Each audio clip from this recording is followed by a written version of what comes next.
Hi, and welcome to the Juice Pouch Players. Today I will be explaining the rules of Doomlings, which is a fun card game about the end of the world. First thing I'm going to show you how to do is set up the game. It is super easy, you just got to make a few piles of cards. The first thing you're going to want to do is take the cards that have the word ages on the back, and you're going to split them into two piles. Some of the cards have the word catastrophe on them. You're going to make sure those are separate from the rest of them, and then we have these cards. These are just normal age cards.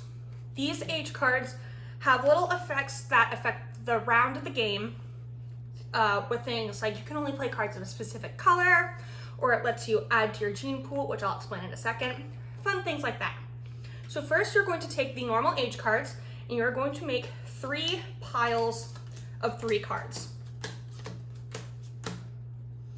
Then you're going to take 1 catastrophe card, make sure they're shuffled, and put 1 card in each pile.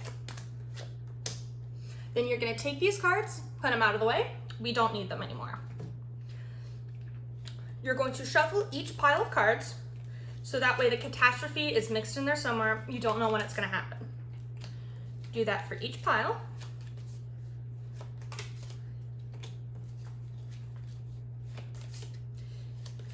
And then you're going to stack them and put them in their own separate pile on the board. I have this fun playmat. It does not come with the original game. I was able to get it with a special pack that I bought at Gen Con, but I'm going to use it because it's a nice visual representation. You're going to set those kind of off to the side.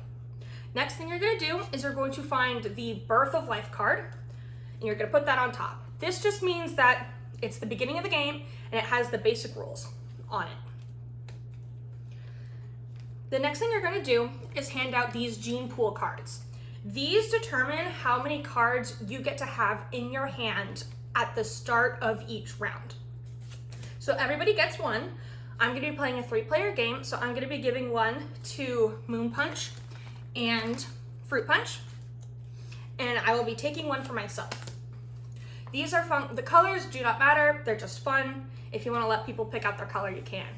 And you're going to make sure it is set to 5 because everybody gets to have 5 cards at the start. When you gain or lose traits in your gene pool, you move the card so that way a different number is on top based off if you're gaining or losing cards. The last thing you're going to do is shuffle the trait cards and hand everybody 5 cards. Yes, there's a lot of cards here. I have an expansion pack, so there are more cards in here than in the base game, which is why there's a lot. So everybody gets 5.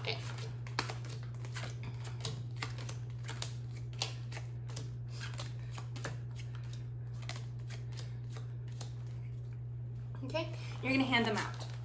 You are going to keep these cards a secret. You do not want to share them with anybody else. These are the cards that you get to play in your hand during a turn. You are going to want to keep these cards a secret. Make sure that no one else can see them. These are the cards that you get to play during your turn. Last thing you're going to want to do is to set the rest of the traits in their own separate pile. My mat has a trait pile right here, and make sure there's enough room for a discard pile next to it. Now I'm going to explain how a round works. It is pretty simple. The first thing you are going to do is flip over the top age card, and that's going to give you the special rules for that round. For the first round, all it says is to set your gene pool to 5 and play 1 card per turn, which is the standard rules of the game. On your turn, you are going to pick 1 card in your hand and you're to set it on the table. This is considered your trait pile. So these are the actual traits that I guess the humans or creatures in this world are going to have. When you set down that card, you're going to follow any instructions that are on the card. Some instructions are how you're going to score the card at the end of the game. Some of them are actions, which is something you play immediately.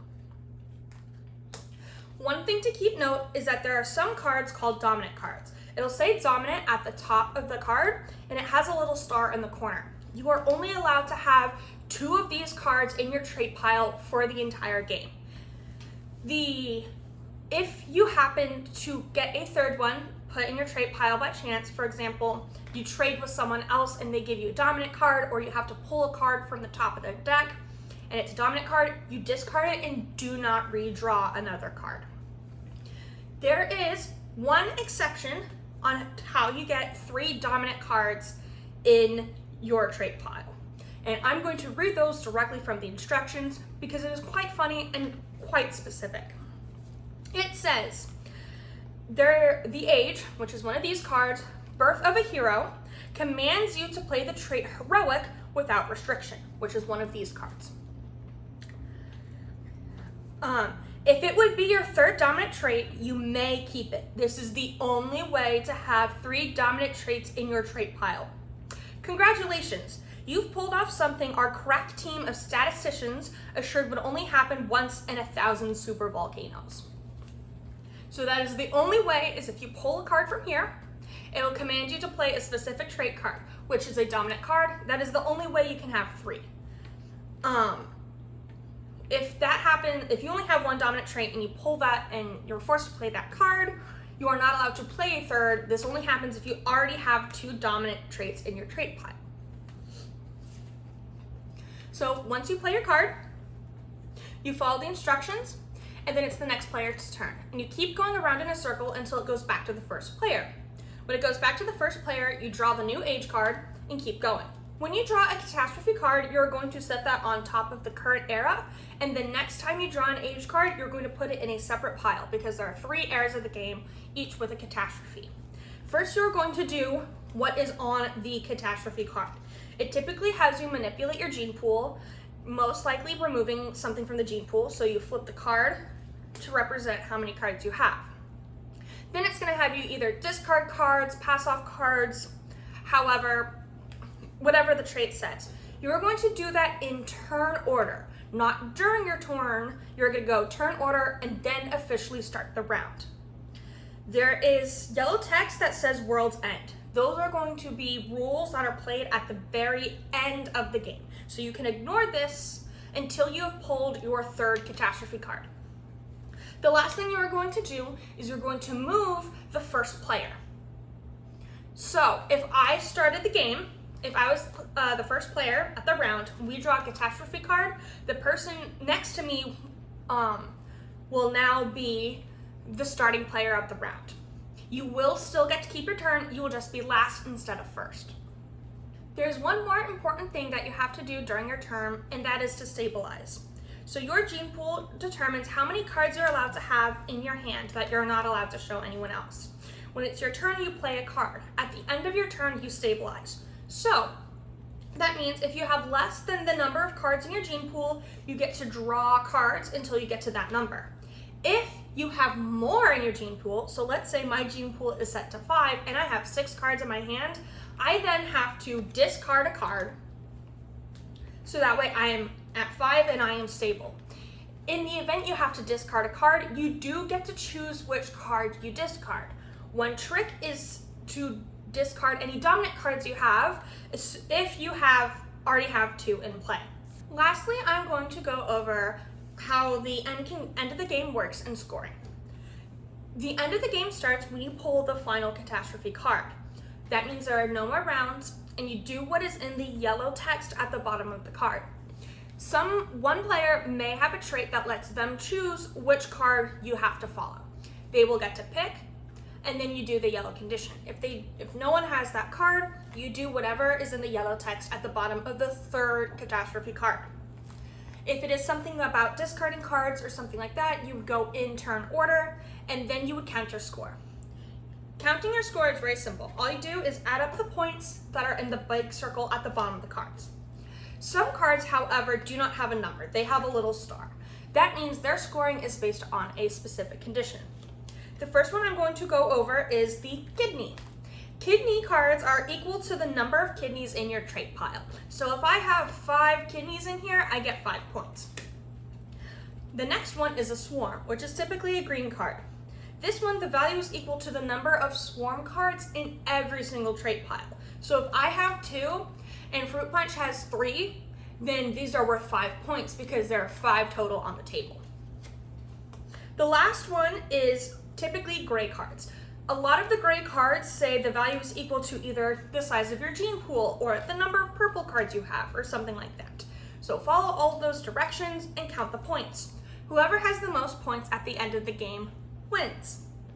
One way to help keep track of your points, because there are some cards that say like these points are based off this color and stuff like that, is to stack the cards of the same color on top of each other with the big circle at the bottom. So that way, one, it saves space on the table, and two, it's easier to keep track of which colored cards you have.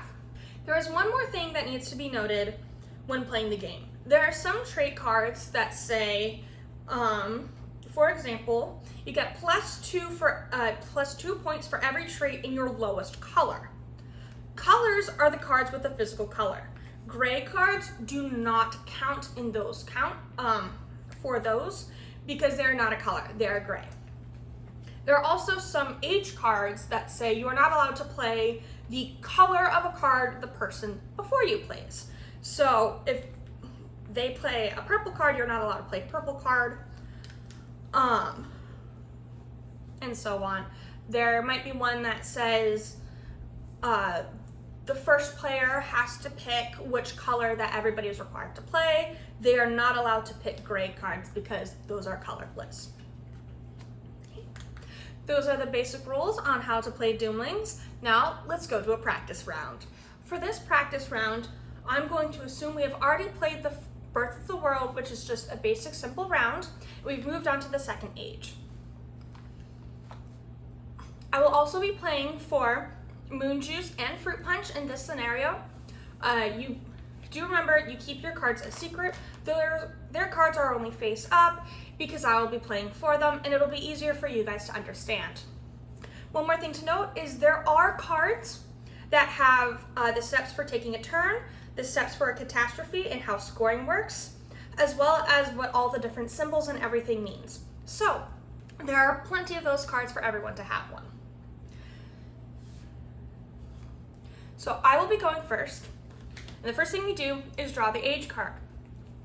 Our age says if you play a colorless trait, you may play another colorless trait. So that means if I play a gray card, I get to immediately play a second gray card. So what I'm going to do is I'm going to look at my cards and I'm going to play one. I've decided I'm going to play the card Leaves, which is just simple 1 point. I automatically get 1 point. There's nothing special in those instructions. Now I stabilize. So what I will do is, since I have 4 cards and my gene pool is at 5, I get to pull another card, and that is the end of my turn. Next is going to be Fruit Punch's turn. Fruit Punch has decided that they're going to play Hot Temper, which means they get to discard 2 cards from their hand. So I'm going to just draw 2 random cards for them to discard, and we put it in the discard pile.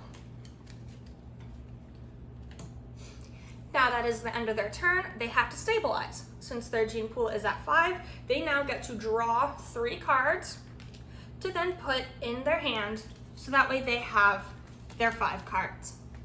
Now, it will be Moon Juice's turn. Moon Juice has decided to play the Prepper card. This is the card that I was explaining that affects the World's End. This card says, at World's End, choose a World's End effect from the 3 catastrophes played for the players to end on. So that means they get to pick which catastrophe affects the end score of the game. Because they have their gene pool is 5 and there are only 4 cards in their hand, they now play another card. I was mistaken. The age card says if you play a colorless card, you are allowed to play a second colorless card. Because they have a second colorless card, they are going to play Denial, which means they can ignore the effects of the next catastrophe unless it is the 4 Horsemen, which is a very special, really difficult catastrophe. Now it is the end of their turn and they get to stabilize, so they get to draw 2 cards, so they have up to 5. And that is a practice round of Doomlings. Thanks for watching, and we'll see you later.